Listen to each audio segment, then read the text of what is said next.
bulan kita coba lah memantau di sini. Iya, Pak.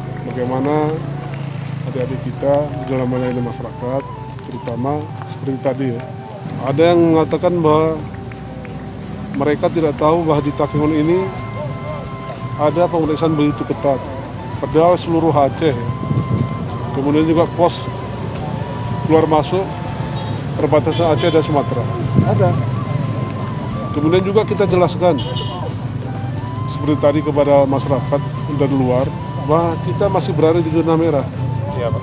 dengan ketingkatan penularan yang begitu tinggi dan kematian begitu tinggi. Kalaupun mereka harus masuk, mereka waspada. Tapi aneh tadi juga orang kita sendiri nggak ada pakai masker.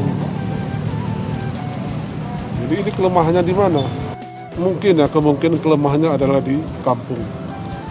Karena mereka sudah mempunyai dana yang dipotong dari desa 8%. Nah, dikatakan mikro itu diperkuat di kampung. Apa kata Reja kami ikut? Apa kata Reja kami ikut?